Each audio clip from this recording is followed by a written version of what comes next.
Ladies and gentlemen, hey, it's Jesse from the original Fast and the Furious, and you're listening to Granny Shifting, the Fast and Furious podcast.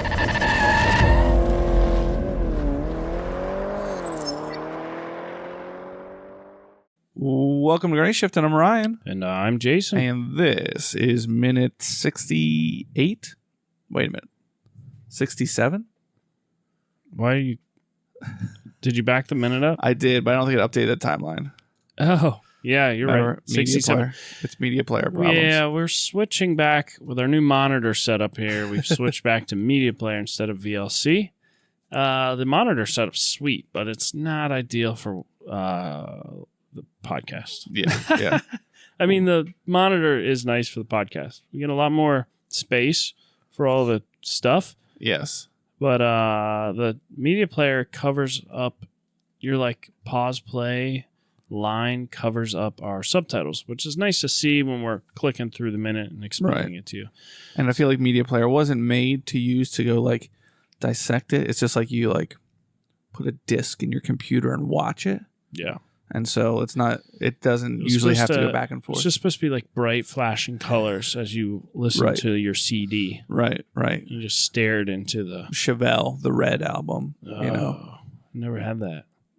Really? I wouldn't have been allowed to listen to that. I mean, come on. Apologetics, disc 1. That's right. I still heard the songs, sort of. So, yes. Season 4, episode 67. 67, and it's approaching November. And as you know, every year we do something special in November. Oh, very special. And this year we are offering something exclusive. Never been done before, ever. By anyone that works here at Granny Shifting Probably Studios. any podcast, too. Yeah. All of Spotify. So it's kind of funny. Anyways, I'm not going to get into that. But thank you.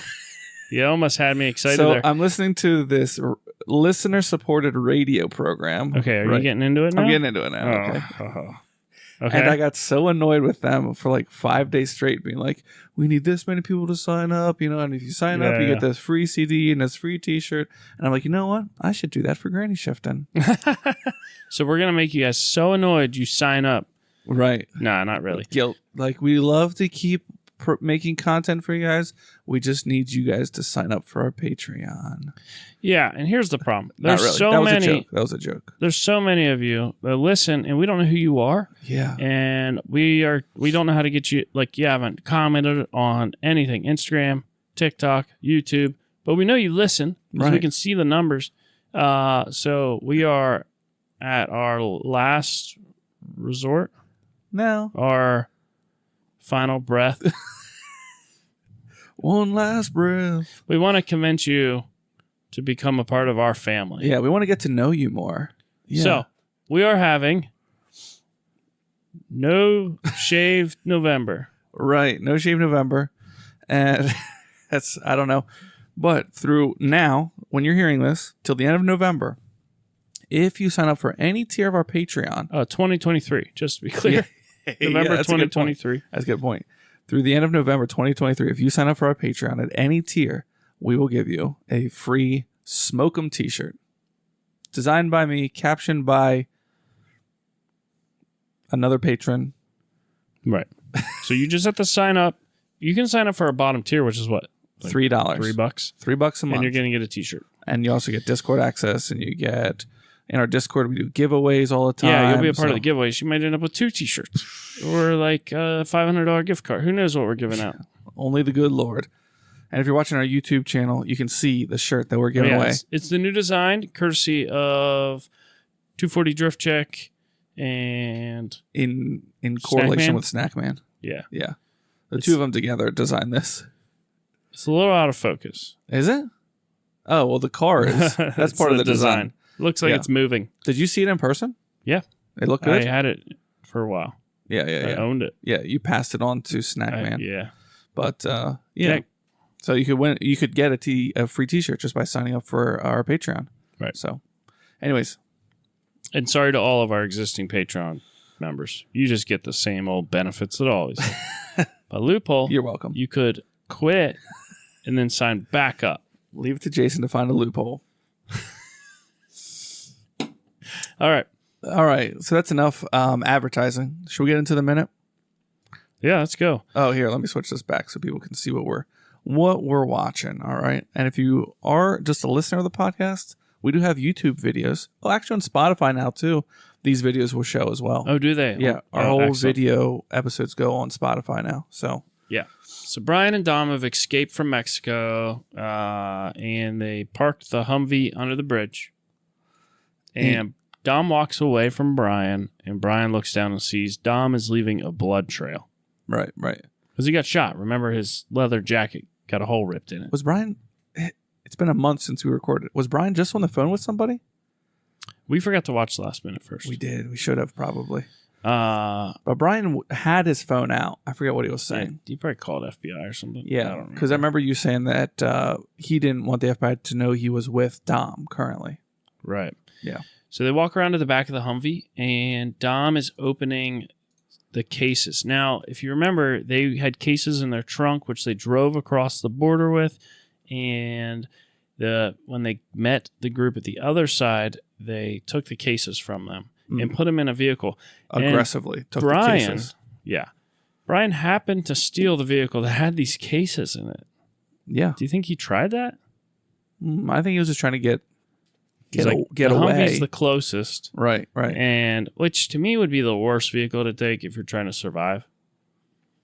Really? Oh, because it's the slowest and least agile? No, because you have what they say, $60 million in the trunk. Oh, yeah. So now they didn't just escape, they also stole $60 million. From the cartel. Right. Is that what they said? 60 million? 6 million? 60 million? What does he say? It should pop up here on our subtitles.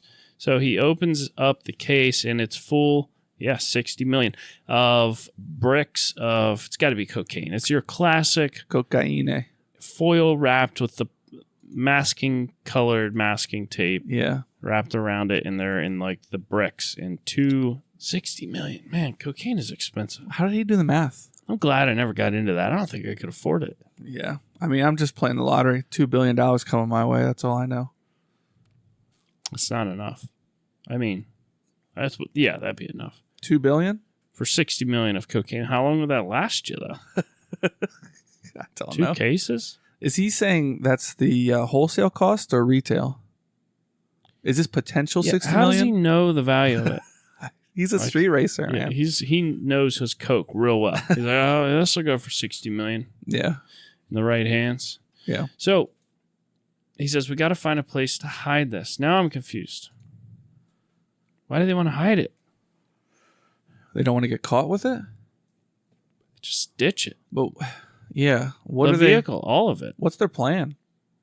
Like, you want a target on your back? Now you got one. Like, Right. It's one thing to like escape the cartel, but to steal that much from them. Have you seen Breaking Bad? That's not good. And from Brian's perspective, he is trying to lure out Campo or Oh, that's true. It's good bait. what's the main guy's name? That's I your say job. Campos, but Campos is the next guy. Yeah. I don't remember. Yeah, I don't remember either. It's been too long. Yeah, We got to keep watching. yeah, they're trying to lure out the big head honcho of the cartels, and a great way to do that would be to have his $60 million of coke. That's true. He'd probably come get it himself. Yeah. So Brian says, I got just the spot. And now we see the Humvee driving down the dark street. And I guess we're assuming that the FBI still doesn't know where he is. We have to assume that. He pulls into a police compound. Right, but were they tracking his phone earlier? No, they had a tracker in the vehicle that he put in his He NOS. got rid of it. Yeah, put in his NOS. No. Oh, yeah, his energy drink. Nice. Yeah. So he shows his badge at the guard, and he says 502 wet reckless. I need a 48-hour hold. What's wet reckless? I don't know. Code word? Is You got to know the code that's his word call to get sign? in. What do you got what going on over there? Is me? Yeah. I was gonna look up the main bad guys. name. Oh, it's bothering you. Yeah, 'cause I should remember that. So this security guard is looking real sus. I mean, not himself, but he is an very alcohol-related reckless driving charge is known as a wet reckless charge. I don't know what 502 is, but Oh, so he's telling the guard they are impounding the vehicle. because somebody was driving drunk. And Too wet, reckless. right, so they need to keep the vehicle here for 48 hours. But the guy looks over at Dom. Yeah, who's not even making eye contact with him. Is that the better move? Is it better to be like, hey, or is it better to just totally ignore the guy? You can't tell me people don't know who Dom is yet. If you're in LA, all the stuff Dom's done, all the times, like they'd have his face on the news and all that, right? This is a security guard at FBI. Is he FBI or is he a security guard? I feel like the general public would know who Dom is. But, what? You still looking for this guy's name? I'm still looking for this guy's name. He's not really a big character. Well, we haven't even seen. Well, we saw him like sitting in a room the one time. But yeah, all right. Come up. All right. So the guard, yeah, he's really checking out Dom. Maybe he's assuming Dom's the drunk guy. Yeah, but why would the FBI guy bring? For one, why would the FBI have a DUI vehicle? That's like police. That cool old van. Oh, we got an old Caravan, but there's an old Ford. This thing back here? No, it was on the other side of the vehicle. Yeah, so they park it with all these old vehicles that are looking pretty dusty. It's like they got impounded and nobody ever came for them. Wait a minute here. They just relocated the vehicle. Back it up. That's an Astro van? Well, it's the next F-150? one that's blue. You see that one up there? In game 1 of the ALCS, What's going on? Houston Astros will play the What? Rangers at Minnesota. Echo. Echo's kicked Stop. in here. I need that thing to mute while we're recording. All right, play. Stop looking for that guy. I'm sorry. It's messing with our podcast. I'm sorry. It's bothering me. All right, look. There's that car right there. Right. It says 513. It's parked right next to him. Now look. Keep going. A rare old 80s. Look, now it's down there. Oh, really? Oh. Huh. It's not just here out of sight. No, there's a Ford pickup next to him. Yeah. There's a lot of old vans here for some reason. Yeah, that's Doesn't like make sense. They must. what they could find. So Dom's like, "You sure about this?" Because they're literally putting the Humvee in the police impound lot, and Brian's like, "The last place they'll look is their own impound lot. Trust me." Does that mean he's hidden other things here before? He said, "Trust me," or is he just saying from He's- experience? Yeah, he's thinking. But all he needs is one person to recognize him there, or them to have tracked him some way. Who, Brian? Yeah. It's okay for him to be there, isn't it? Wouldn't the FBI want to know why he went there? Man, I'm trying to remember last time they saw him. So I'm getting this mixed up with Too Fast because we just watched that. Which is the one where they think they're running? That's Too Fast. We just watched Too Fast. I'm getting them mixed up together. Well, they did for a moment when they went into the warehouse, Okay. right? 'Cause he killed his tracker. Yeah. Yeah. I don't know. We'll have to keep watching. But I'm confused what Brian's goal is now. Like, why wouldn't he want the FBI to know we got a Humvee with $60 million in coke? We can use it as bait Right. to draw the kingpin out. But he's hiding it from that. He doesn't want the FBI to find it because he said they'll never look in their own impound lot. He's Right. talking about the FBI. Hmm. He's not talking about Local police department. no. He's not talking about the mob. Oh, yeah. Like, that's who I would think they'd want to be worried about right now. Well, it's safe from both people at this location, right? But why is he trying to hide it from the FBI? For now, maybe? Yeah, why? Maybe he's just like, oh, let's set up Dom's story, get him out of here, make sure he's unrelated to this, and then I will tell them what happened. Yeah. I'm just thinking, like, you're going to have to come up with a story right away. So, how did you... Because now we have a scene in the desert with explosions and dead bodies. Now, Brian somehow got out of there. Yeah. How did he get out? He had to drive out somehow. What did he drive out? Where's the vehicle now? Right. You don't think he's going to tell the FBI that it's there? Well, his only goal with bringing it here was to keep it from the FBI. Yeah, I don't know. I guess time will tell. Yeah, we'll see next minute. We got got? 6 seconds left. All right. And plus, it's got Dom's blood all over the passenger seat. Yeah, it has to. Now that's the end of the. Okay. That was it. That was it. So that's minute 67 of Fast and Furious. Anything else to add, Jason? I don't think so. I think we got a see what's going on. Yeah, Keep watching. And make sure you look up that bad guy's name before next week. Yeah. Because I need to know that. Thanks for listening. I'm Ryan. And I'm Jason. And always remember, Winning's winning.